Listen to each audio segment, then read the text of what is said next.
Good morning. Good morning. How the devil are you doing this fine day? Hope you're all fit and well. A little bit dressed up today. Not too much, but I've got a couple of videos to record a bit later today, including one. I can't tell you what it is because the person I'm doing it for might be watching, so I'll skip over that. Pretend I never said anything about that. I'll tell you about it tomorrow when it's been and done. Good morning to Mr. Muirhead. Morning, Gary. How you doing, mate? How is the weather up in Barney, Scotland? Chris Ford, morning, good fellas. Don't bang your end caps too hard. I would try. I would try desperately hard not to do that. Jim Turner's here as well. Morning, peeps. He says, "Yeah, morning, everyone. How are we all this fine day? Running out of year, aren't we?" Had a message through from a mate of mine within the industry first thing this morning actually, and he said, we're owed a bit of lunch, and I looked at the diary and it was like, well, that ain't happening this side of Christmas. There's just no way I'm going to be able to squeeze it in. But I guess that's good. I guess the fact that we've got enough work to take us through to the new year, not a bad thing. Mark Whiting is here, so we have permission to proceed. And Dan Cullen, down from or I should say, beaming up from the wilds of Plymouth. Good morning to you. And he says, top of the morning, plant porn addict. So if you are a plant porn addict, oh boy, you're in the right place. We've got some good stuff for you today, including weird thing. I think some of you may be aware that there's an exhibition going on in India right now called XCon. Not that would normally be on my radar, but JCB have used it as the launch pad for a new 50-ton excavator. Now, I'm fairly sure that Chris Ford mentioned the fact that he was aware that a 50-tonner was on its way. I think it was Chris, not sure, but I think it was Chris. Well, it's a living, breathing thing. JCB in India have produced a video from XCon in which you get the briefest of brief glimpses of that machine. I've got it for you. It's only a minute long, and you see the 50-tonner for about that long. But, we like to be first. Look out for that. Gary Muirhead says, the weather is how I like my women, wet and wild. Okay. Anyone ever seen the Eddie Izzard Covered in Bees sketch? I like my women like I like my coffee, covered in bees. If you were there, I'm sure you'd enjoy that. I sent that out in the group last night. Thank you very much indeed, Dan. I think, in actual fact, I think I had it from Ken Hatcher first. I think Ken sent it to me via Facebook Messenger. As I say, we've got the briefest of glimpses of it, but hey, listen, at least we can say we've covered it. I'm no idea yet whether if it's coming to the UK, and if it is coming to the UK, when. I'd like to think it is, particularly given my leanings towards all things demolition. Putting JCB in the 50-ton category will obviously be a major boost, I would have thought. So I'll keep you posted on that. I tell you what, let's crack on because it is because there's such a brief glimpse of it. It is our third film today, so stick around for that. But we've got the new Caterpillar 321, 322, and 324 excavators to come, plus some great demolition action as well. So stick around. I'm going to roll the intro and get this show underway. Here we go.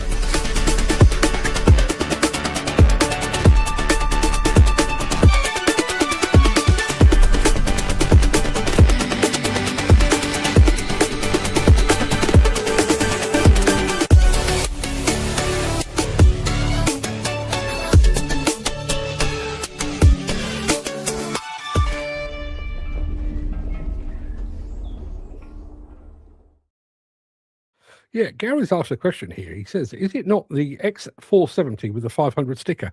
The absolute truth is, I don't know. It's an odd one. I mean, maybe it's being built in India. Maybe the timing just allowed it to be at XCon. I'm sure there's a whole bunch of reasons. But when JCB launch a machine normally, well, I mean, under normal circumstances, they'd have me and the rest of the press rabble up at Utoxeter. We'd go and have a good poke around it, maybe get to take it for a spin in their quarry. That's not happened this time. So I'm working blind. I've got to be honest.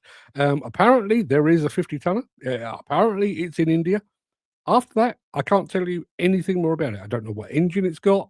I don't know what the undercarriage looks like. I don't know whether it's coming to the UK now or ever. I just literally no idea. But you know, when one of our favourite sons launches a 50-ton machine, well, we've got to go and have a look, haven't we? So it is Thursday, the 11th of December, 14 days, people. Welcome to the Breakfast Show. I am your host, Mark Anthony, the Walrus of Demolition, the Lord High Chancellor of live streaming. In today's show, Caterpillar's new 321, 322, and 324 excavators. No idea why there's not a 323.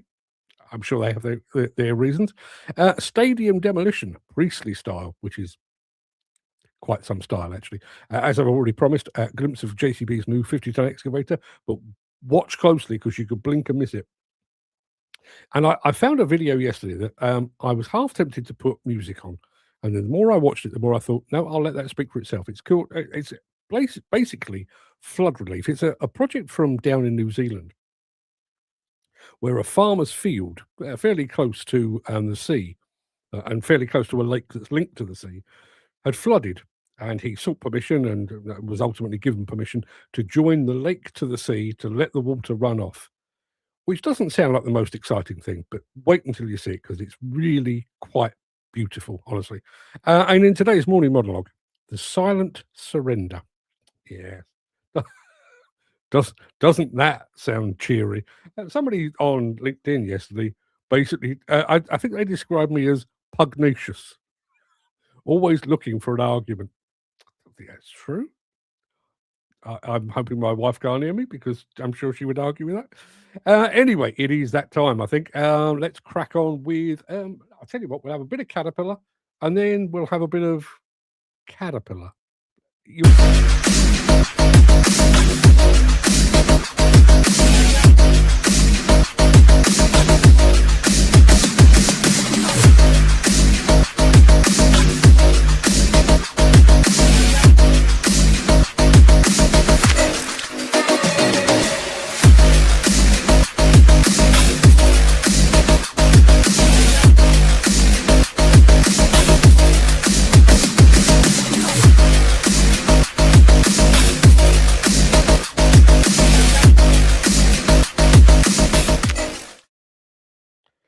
So, Caterpillar quick couplers, you kind of need something to hang those from, don't you?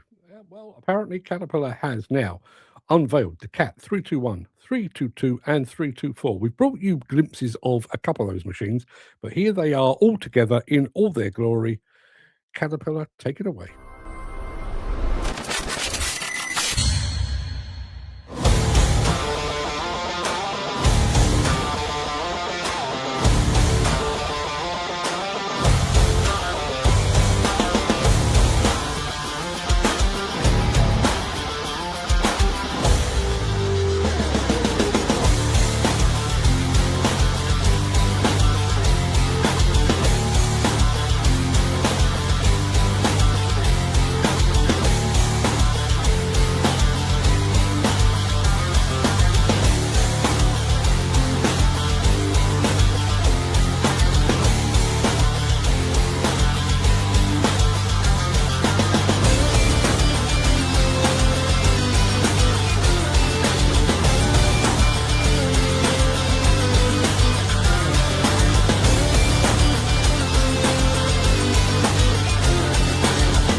There you are. Going to go back to the chat. I'll start with this one.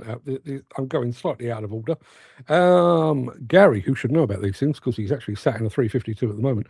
This next gen machine I've got is a really nice tool, but the build quality in the cab is very poor. surprised at that. That doesn't sound very Caterpillar-like. Gary Muirhead says, haven't any of the big manufacturers sent you any of their Christmas wishes videos yet? Not at all. Do you know, I'm sure it's down to the position that I occupy in the grand scheme of things. Nothing this year. I've not had a Christmas card. I've not had a bottle of Plonk. I've not had a Christmas bauble. I've had nothing at all. Maybe, times is hard out there. Maybe people aren't spending the money. Maybe I've upset a few too many people along the way. The one that I can tell you now because it's a long distance in the past, but this time last year I was approached by Thwaites. If we send you one of our Christmas jumpers, will you do a video on it? And I said, no. No, but if you want me to do a video, you'll pay me, and you'll pay me more than a jumper. Never heard from them since. Not a dicky bird. Yeah. So if you've got one of the Thwaites Christmas baubles that we gave away a few years ago, treasure it because chances are you're not going to get another one. Dan says, you never look for arguments. You look for another way to raise an argument by correctness. I'd like to think so. I mean, I've got another one today. It's called The Silent Surrender, and it is basically that. It is calling on the industry to take a long, hard look at itself. If people don't like that, well, tough titties, I would say. To be honest, why are they much smaller in weight class? I don't know. Jim says, someone on LinkedIn described our conversation as arguing, and I said it's debate. Debate is fun. It's like conversational chess, trying to steer your opponents into checkmate. Yeah, listen, do you know, I think that's one of the worst parts of internet and social media discourse is it is possible for people to have entirely opposing views and still get on. It's not hard. It's not hard. I mean, you all know my personal feelings about Mr. Trump, but I've got some mates in the States that are Trumpers, MAGAs. I mean, I would like to have their heads examined, but as people, still perfectly pleasant. Don't understand that at all.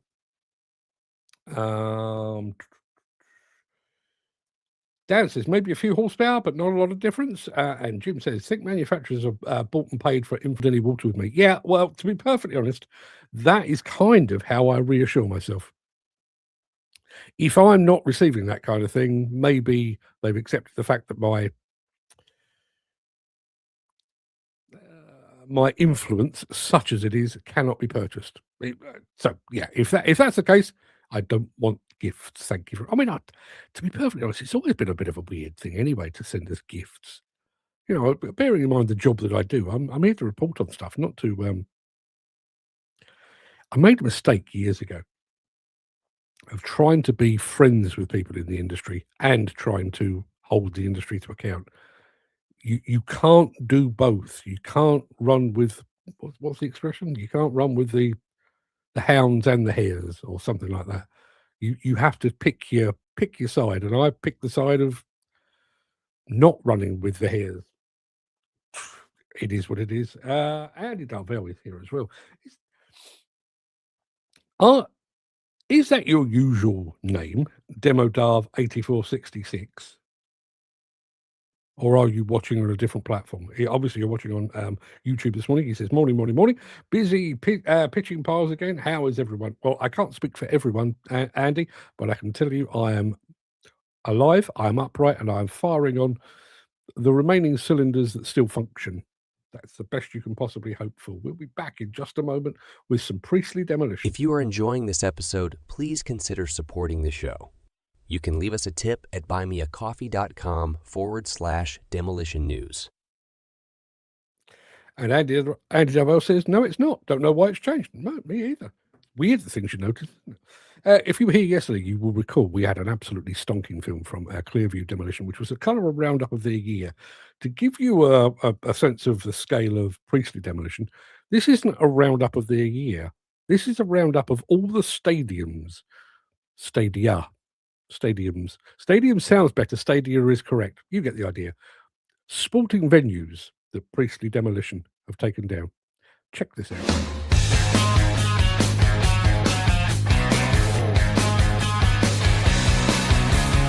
From the large exterior structural demolition to the selective interior removals for multi-phase renovations, our team have the expertise required to design, plan, and execute on stadium demolitions safely and efficiently. With more than 30 years of experience, numerous global and national award-winning projects, we have the experience to set realistic budgets and timelines that fit with your off-season schedule.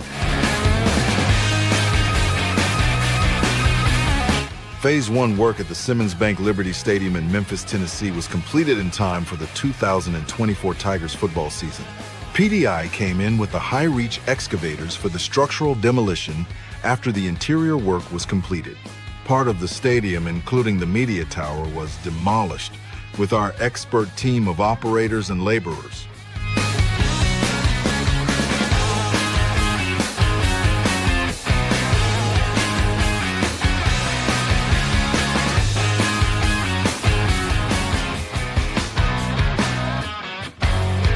PDI performed the demolition for the 3 off-season phases of the massive $400 million renovation of the Rogers Centre in Toronto between 2022 and 2025. The renovations included replacing the entire lower bowl, removal of all 500-level seating, new social areas, modernizing player facilities, and adjusting the outfield dimensions to create a more traditional ballpark feel. Our team consistently completed the work ahead of schedule, allowing the GC additional time to complete renovations.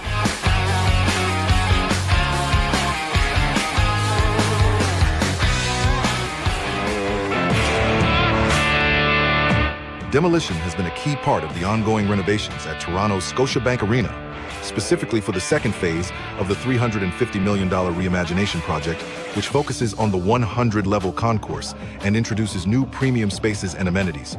Work began in May 2024, involving interior demolition and construction of new spaces, with additional work completed in 2025.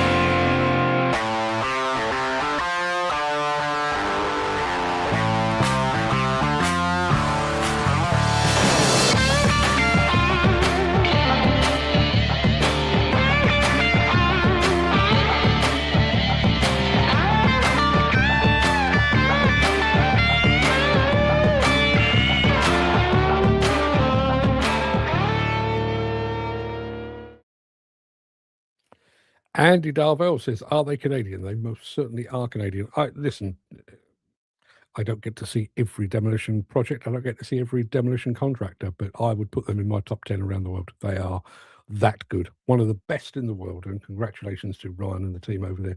They do some fantastic work. Gary Muirhead on the subject of social media influencers. That's why I've lost all interest in so-called social media influencers when they say, this is the brilliant best I ever drove. And a week later, they're saying the same thing about another brand. Yeah. I think part of it is down to actual value. You know, somebody doing a little dance in front of a digger, does that is that likely to make you break out the checkbook and think, yeah, I must go and buy one of those? Probably not. Probably not. Andy Darwell says that's some job. Good bit of room to be able to pull down the big sections. Yeah, Priestley do some mammoth stuff. They really do. Interesting, I think. I mean, I've reported on the demolition of various stadiums here in the UK. We did Wembley, we did the old Upton Park Stadium, West Ham, and a few others as well. I think Crystal Palace is Selhurst Park is up for some kind of redevelopment. I think that's been held in abeyance for some years now. I went to the Tottenham Stadium, White Hart Lane, where they took it down and kind of moved it a little. All of those. There does seem to be an awful lot of money in demolition of stadia around the world.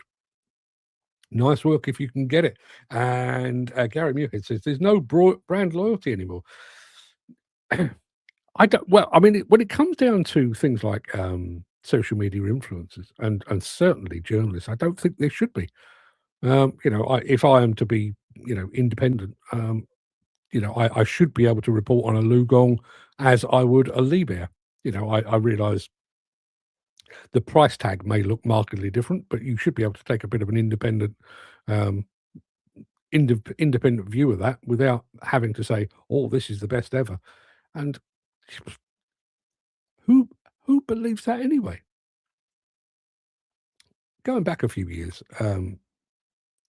a company, I won't bore you with it, but a company was about to announce the company that they had chosen as the demolition contractor of the year. And, they're all right. They're fine. But I actually said to them, if you do that, you will destroy every bit of credibility you've got, because we all know that in the grand scheme, in the grand national of UK demolition contractors, the company you are proposing is at best an also ran. That it would take an awful good company to perform better than the obvious people like Erith and McGee, but also the ones that really push the boundaries, AR, Armac, people like that. And it was none of those. I think the moment that you start, if I turned up on here and said, I've just driven the new Zoom Lion excavator, it is the best excavator in the world, I think most of you would go, he's had a whack on the head, or he's been on the sauce this morning, because, is it really? Doesn't seem likely, does it? The manufacturers do better, lending their machines to respected operators and firms, ask them to have it for a week or two, then ask them to list the plus points of their products. I mean, they do that they do that a bit. There is, like the Caterpillar field follow system and everything else, but it is limited. And I think while you're trying to keep machines under wraps, which obviously they try to do, and I know when JCB launched, I think it was the 370, I think they'd had about 8 or 9 machines around Europe, in the mountains, in the valleys, one in a selected number of countries. I'm sure they got some good feedback, and by all accounts, some of that feedback made it into the finished product. But as I've said on the show before, however many of you there are, if I took 10 operators, exactly the same machine, chances are you're going to get 10 different viewpoints, aren't you? I guess there would be crossover, in the Venn diagram of operator opinion. Maybe that's where the source lies. I don't know, but it's not as straightforward as that. But I take your point. I do think getting a bit more feedback from those that actually are going to live and breathe in them, I don't think is a bad idea at all. Okay, within the next 29 seconds, I need you to rub your eyes and get them really focused, because otherwise you'll miss the new JCB 50 tonner. Back after that. Since the finance bill came into effect in April, the construction industry has seen a surge of fuel thefts. The rising cost of living has placed an additional risk of theft by employees and contractors, as well as opportunistic thieves. By using diesel dye and placing warnings of its use, you are sending a clear message that this is your fuel.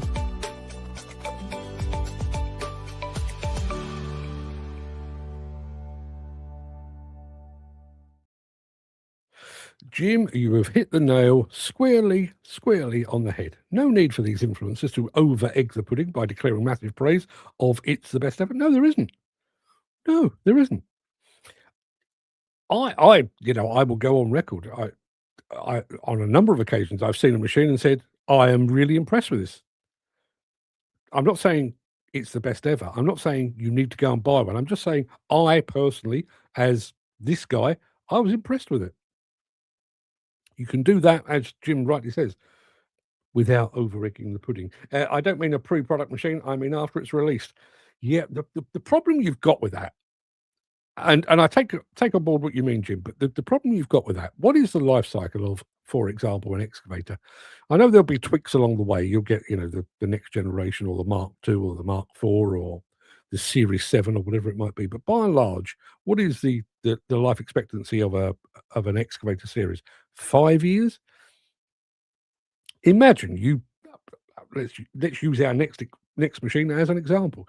You have just launched the JCB 50 tonner. Is it the 500X? I don't know.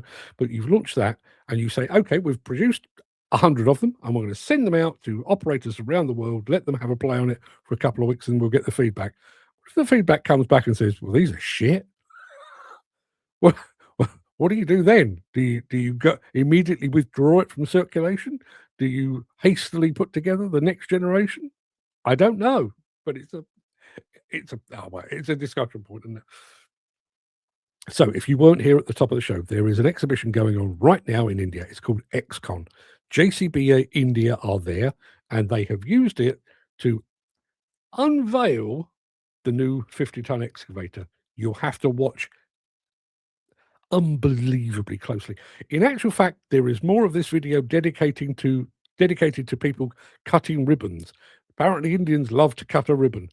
A lot of that, not so much of the excavator. Watch closely or you'll miss it.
Did you spot it? Did you spot it? Dan Cullen says, see, JCB India, JCB India are doing 30,000 hour service. I didn't spot that, actually. Chris Ford also says, I don't think I've ever been influenced by an influencer. They're only as loyal as their next shilling. Bearing in mind that part of my income relies upon advertising, I'm not entirely sure I've ever been influenced by advertising. You know, I'm sat there of an evening and the TV's on. I'm not generally watching it, but the TV's on. And somebody comes on and says, McDonald's, I'm loving it.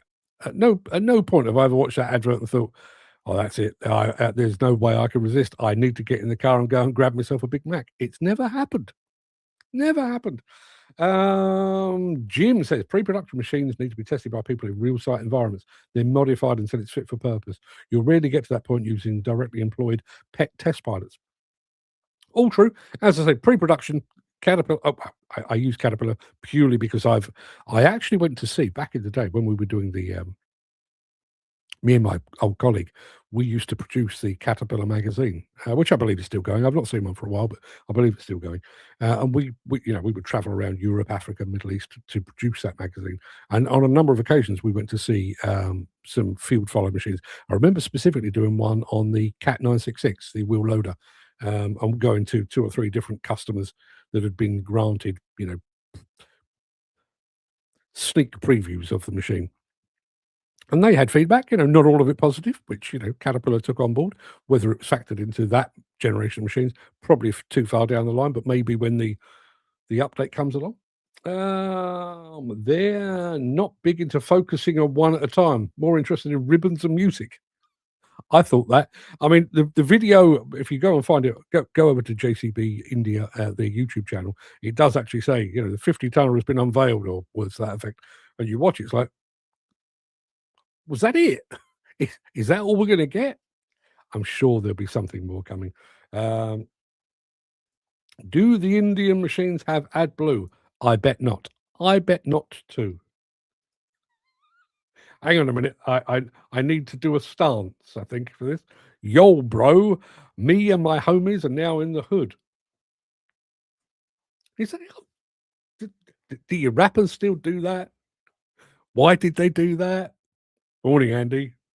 I don't know. Have you been on the source this morning? Maybe. Miller Groundbreaking. Good Lord above. Miller Groundbreaking just joined us over on Instagram. Good morning. Good morning to everyone at Miller Groundbreaking.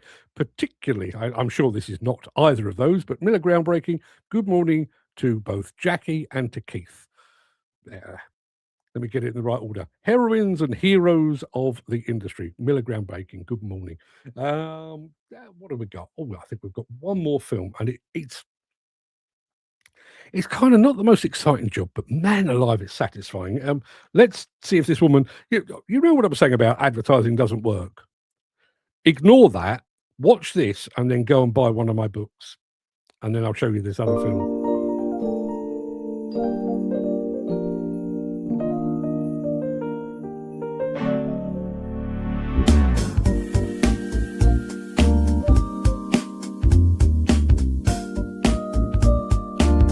It's good to read. Head over to the Demolition News bookstore. Maybe I'll see you there. You won't. She's not there. She's never there. Right, okay, we're going to New Zealand. Picture the scene. Farmer's field is flooded because a lake right by his field is flooded. But that lake is linked sometimes to the sea. They're going to restore the link. Get out the drone and make it look as pretty as this.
Pretty damn satisfying, right? Going back to our bookseller lady, there's Pixie Lot, and then there's a lot of pixels. We all know which one she is. Yes, very much a lot of pixels. Like letting water out of puddles, endless fun. Yeah, I remember doing that as a kid. Remember, so I used to spend a lot of time on riverbanks with my dad, building dams and cutting bits out so that the water would flow. I loved all that sort of stuff. He's got some lovely material. Bet all his yards and roads are stoned up well. Yeah, I bet they are as well. Now, we do have some less positive news. My mate Joe Vendetti. Morning, Joe. Thank you for being here. Joe is a much respected demolition contractor over in the States, and he's just dropped a line there that says there's been a fatal accident at a power station over in the States in Mansfield. This is the Mansfield over there, not the Mansfield here. I can show you this very quickly. Let me just get Joe out of the way. I've got some restrictions on what I can show you, not because it's graphic, because it's not. But because the website that Joe directed me to is only available to viewers in the States. So here, this is an alternative one. One killed, one injured in industrial accident near Mansfield. And it goes on to say a contractor was killed and another was injured Tuesday at the site of the former Dollet something. Hills Power Station. Power Station is the same one that was levelled in an implosion in October. So sounds like this is part of the cleanup crew, and somebody's been killed and somebody's been injured as well. Don't have any more details, but I will be checking that out once the show is over and done with. Thanks for joining us, Joe. Shame it was on happier circumstances, but thank you very much indeed for sharing all that. Going back to Dan on that New Zealand flood relief, he says, oh man, that's cool. The noise was so satisfying. As I say, when I first downloaded it, I thought, oh yeah, I'll put some music to that. And the more I watched it, the more I thought, that would spoil it. Don't want to do that. So I didn't. I left it exactly as it was. See, Ernest Doe have severed their relationship with Hyundai after 35 years. I hadn't seen that. Wow, that's big news. I always thought Ernest Doe were a funny little outfit. Yeah, watching them from afar, they always seem a bit quiet, but man alive, they move some metal. So I don't know what Hyundai have got planned there. I know Case are still trying to fathom out what they're doing to replace Warwick Ward. There was a statement on that yesterday. It didn't really say much. I mean, it was just Warwick Ward aren't there anymore. We're working on it. I've told you the news. Don't know what's going to happen there. So don't know what's going to happen with Hyundai with Ernest Doe either. Is that Ernest Doe getting out of that part of the business, or have they had a better offer? I wouldn't be surprised if they've had a better offer. Not saying that Hyundai is a bad offer, but I wonder because given their ability to move metal, I wonder if somebody else has come along and tapped them up and said, "What about this brand for you?" Dan says parked up for the day now. Is that weather or is that situations? Let us know. Anyway, it is. That's about it for the main part of this morning's show. I'm going to roll the outro in just a second before leaping gazelle-like over into my morning monologue. If you can't stick around, please stay safe. Look after yourself, your family, your friends, and your colleagues. Hope to see you again very soon. But if you do have the time and the inclination, I will be back immediately after this.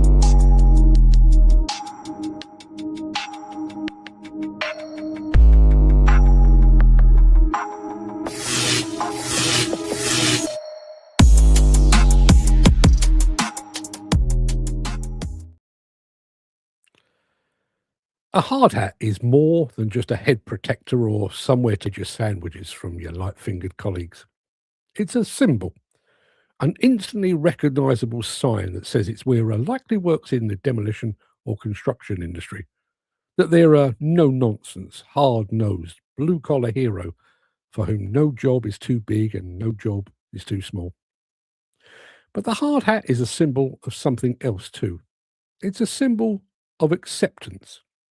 Acceptance of the fact that the wearer might be struck on the head at any time, that their cranium and its oh-so-fragile contents are constantly at risk of being hit, struck, impacted, crushed, cleaved, and generally clobbered during the course of their working day. It's the industry's way of saying, yeah, you could well get a whack on the old noggin. Here's a plastic hat that we bought at the cheapest possible price, just in case. And hard hats are not unique as symbols of acceptance. Those working at height are offered tethered harnesses that immediately give the wearer a rather unattractive camel toe. Anyone that's experienced the life-saving properties of such a harness will, I am sure, vouch for their ability to break a fall. But I think they'll more vividly remember how that same harness relocated their testicles into separate postcodes. But as with hard hats, harnesses are, first and foremost, an acceptance. If you work at height, there's a very real likelihood that you will fall. You're required to wear safety boots because it's possible that your tootsies will get crushed. You're required to wear safety glasses because, frankly, it's only a matter of time until you get something in your eye. And you're required to wear safety gloves because demolition or construction sites are akin to juggling freshly sharpened razor blades. In each instance, we demonstrably know the risk. We've acknowledged it publicly. But rather than addressing the risk, we spend money to cover the just in case. We accept that some companies will renege on a deal, even though it's covered by a supposedly legally binding contract. With hindsight, perhaps we could have made those contracts more robust or sought claims against those that broke the terms and conditions. But instead, we've spawned an entire industry to deal with the arbitration while taking a big financial slice of themselves. And that acceptance of risk hasn't just reached the field of demolition and construction equipment, it's defined it. Excavator operators couldn't be trusted to get out of the cab to insert the pin to hold their attachment on a manual quick coupler. We accepted that. And instead of an industry-wide education program or some kind of crackdown, we just paid to convert machines with semi and fully automatic couplers. We couldn't trust operatives. We do that again. We couldn't trust operatives to stay a safe distance away from equipment while it's in motion.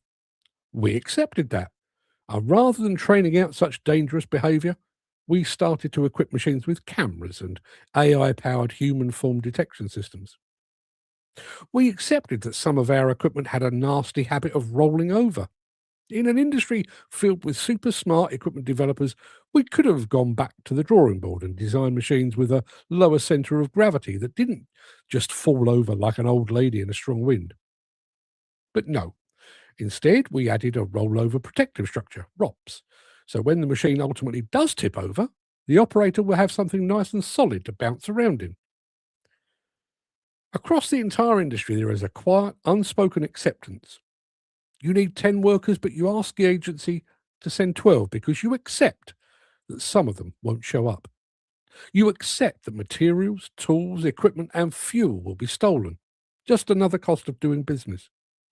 Even though you pay them well and treat them kindly, you accept that your staff will help themselves to scrap metal. You also accept that they will probably sell that metal to a scrap company with which you have a professional relationship. You accept that some of your staff will overindulge and not just at the weekend. You should really let them go, but instead you give them plenty of warning when the drugs and alcohol tests are due. You accept that some of your workers are racist, homophobic, and misogynistic. You could fire them and achieve your aim of creating a more enlightened company. But instead, you let it slide, and then you wonder why you can't keep brown, gay, or female staff. How did we get here? When did we roll over? When did that hard-nosed industry of old surrender the fight? When did we succumb, capitulate, and acquiesce? Why did we agree that each new imposition would be adopted without a fight? That cure is somehow better than prevention. We've stood idly by as major contractors and training providers have forced upon us meaningless competence cards. We gave up the red diesel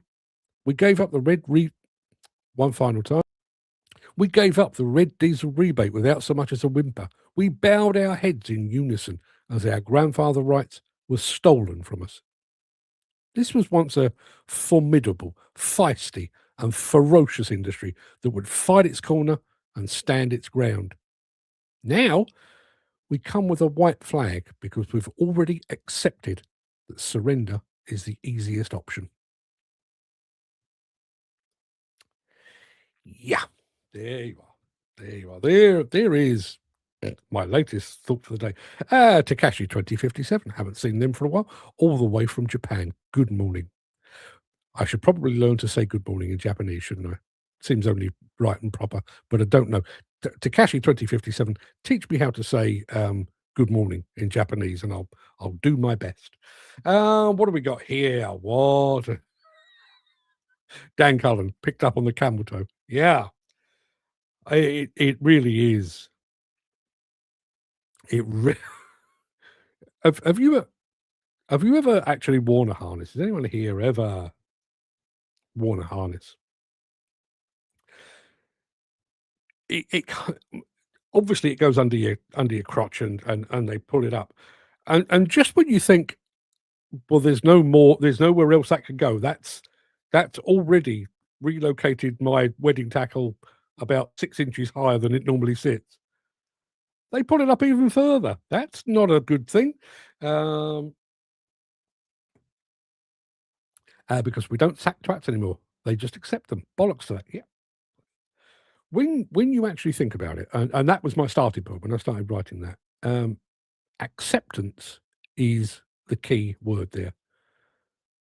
There's going to be a legislative change. Oh, I suppose we better accept that. That guy over there, he's not particularly good at his job. Yeah, I will accept that. We know the fella over by the gate there, he's stealing scrap metal. Yeah, but what a rigmarole to go through to get rid of him. We'll accept that. We'll accept. Yeah. That is not how you say good morning in Japanese. I promise you. I mean, I'm saying that. I've not checked, but my belief, my belief is you do not say to the Japanese, hello. Funny though it is.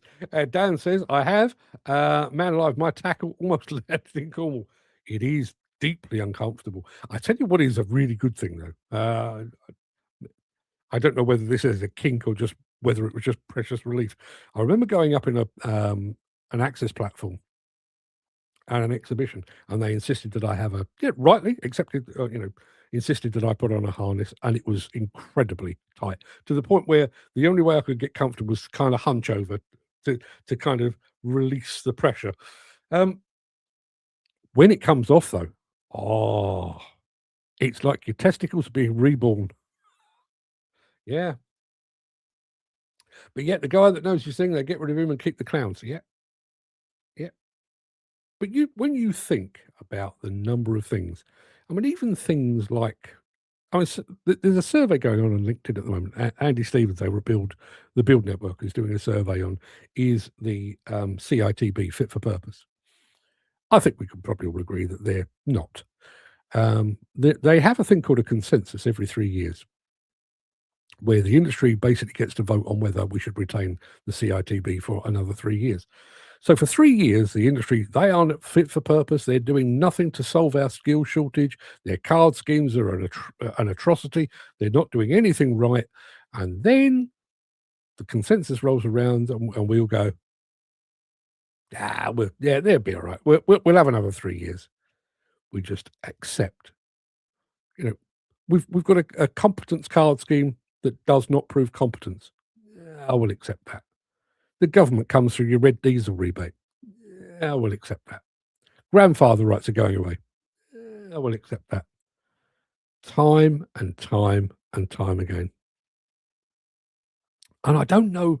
I mean, that's kind of how I ended it. I don't know how we got here. The industry reaction, and I'm talking about in my lifetime. I'm not going back to sort of pre-war or anything like that. I'm talking about in the span of my career in my lifetime. This was an industry. Somebody, as I said, somebody described me as pugnacious, but that was the industry that we work in. Somebody came knocking on your door and said, "We're going to change the rules." The immediate response was, "Roll your sleeves up." You're going to what? Now it's all right then. Okay. Oh, well, that's a bit inconvenient, but all right. You ever seen an aggressive dog and a passive dog come together in a park? And the aggressive dog is all snarling teeth, and the passive dog basically lays on its back, exposes its belly, and basically says, "I give up. That's my soft parts. If you want to bite them, crack on." That, to my mind, is this industry now. Somebody says something that is going to have a deeply negative impact, and we roll on our back and say, "Oh, go on then." Going back to talk of Ernest O. Was talking to someone that said Hyundai are terrible to be dealers for. They don't like paying for warranty work, and try and make the dealer foot the bill. Well, maybe. I mean, I've got nothing. I've got nothing, no background on that whatsoever, but I wonder if that is the case. I do wonder if that is the case. Chris Ford with another stab at saying good morning in Japanese. Chris, you and Andy Darvell will get me hung. Oh, hey, with an accent over the O. Good morning in Japanese. What is good morning in Japanese? What is it?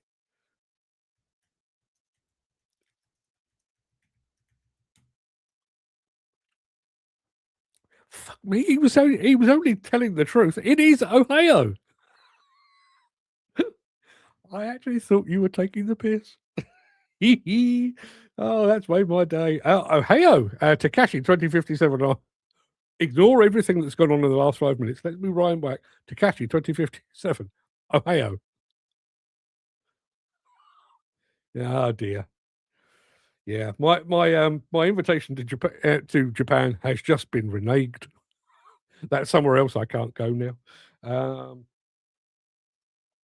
And it's pronounced Ohio. Ohio. Is it? Is it? I, Funny enough, I typed it into Google and it actually shows you how it's spelt in Japanese. And I, for one moment, I thought, I've got no idea with that. I mean, I can actually show it to you. Bear with me 1 second. Share my screen, and it looks like that. There you are. That kind of bunch of squiggles at the top there. Apparently, that's how you write it in Japanese. Ohio. You'd think I mean, I've been there. You'd think I'd know, but it was what was it, 6.5 years ago. So yeah, I'm out of practice. I can still bow a bit. Still the most memorable trip of my life, but don't remember any of the language whatsoever. There is a thing here. Hang on a minute.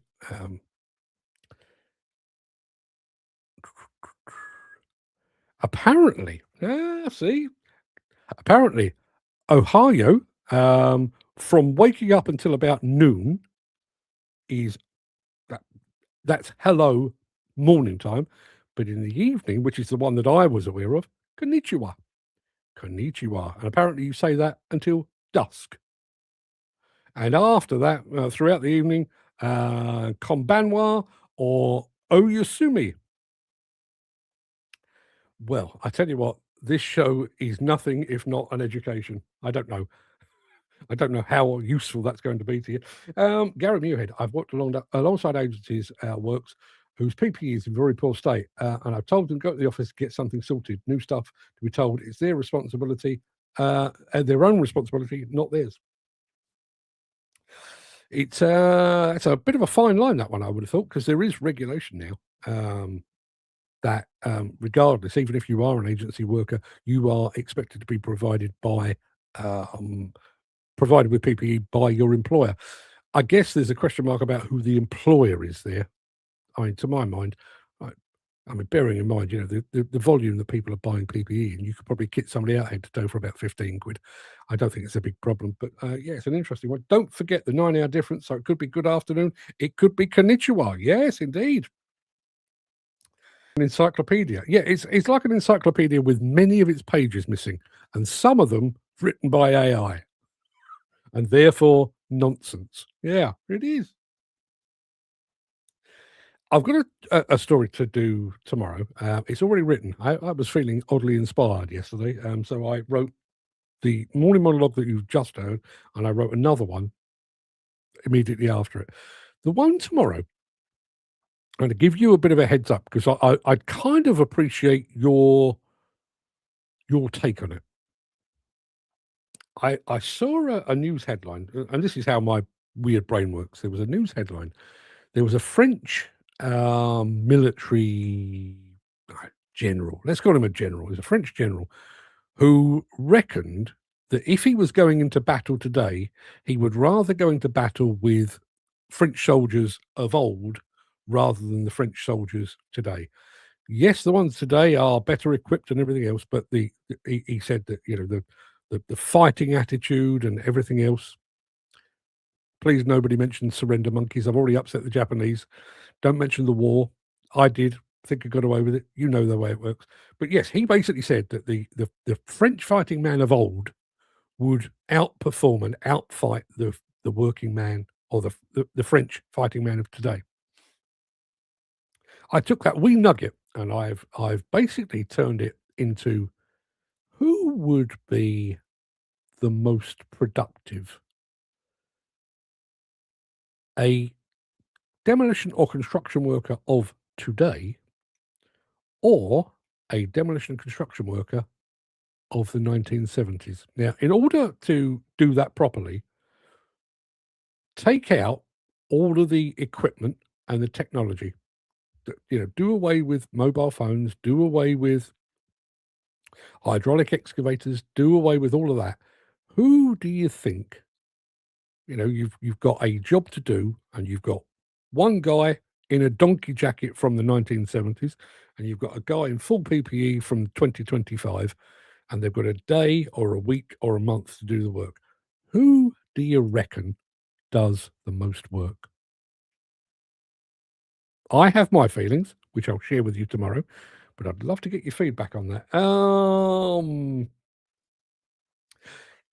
I've now got that song in my head, Turning Japanese. Now, who was that? Who was that?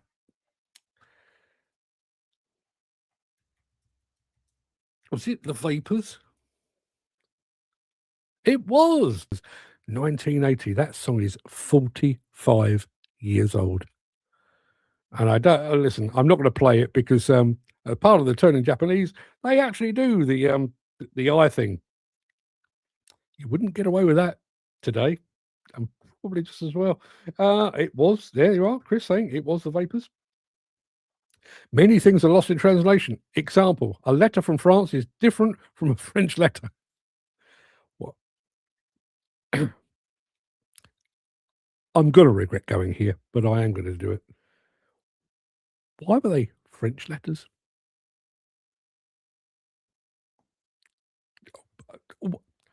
Were we early doors? Were we sourcing all of our condoms from France?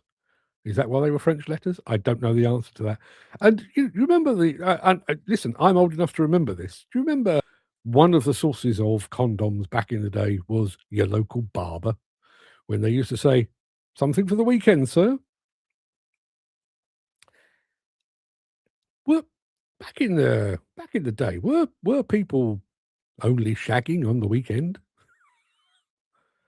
Or, you got your hair cut on a Friday. Yeah, the missus will accept you now. You've got your barnet chopped. Is that the way it worked? Yes, apparently it was. Yes, I remember that. It was. Oh, it's all taken a wrong turn here. Apparently, Turning Japanese was a song about wanking, which does actually sound like the name of a Japanese person, actually. But that's another story. But yeah, a great song. I agree. I like my whiskey, like my women. 18 years old and full of coke. Oh, well. Everybody, listen, it's been fun while it lasted. We've done 5.5 years, but we've just been taken off the air for upsetting pretty much everyone. So thank you for that. It's been a hell of a ride, and I'm sad that it's over. But I'm holding all of you personally responsible. What have we got? Apparently, that's the informal for friends and family. Don't ask what the formal is. Listen, I think we've gone so far off the beam now. I don't think Takashi 2057 will ever speak to me again. I hope that's not the case. I like the idea of having somebody over in Japan that I can talk to. Apparently, okay, that makes sense. Apparently, soldiers from World War I and World War II associated them with France. Right, okay. Who knew? Who knew? Just accept these things, don't you? We're back to acceptance again. You just accept it. It's called a French letter. It's not French, nor is it a letter, but that's what we're going to call it. Okay, that seems like a perfectly reasonable idea. Why don't we do that? Bizarre. Anyway, people, I am going to love you and leave you. I will be back tomorrow. As I say, we're gonna compare and contrast the worker of the 70s with the worker of today. 55 years apart, knowing what we know now, would we be more productive back then or right now, taking all of the equipment and the technology out of the frame? Let me have your thoughts tomorrow. Till then, everybody, have a fine and splendid day. Thank you for getting me into politically incorrect waters, and I'll see you tomorrow. All the best.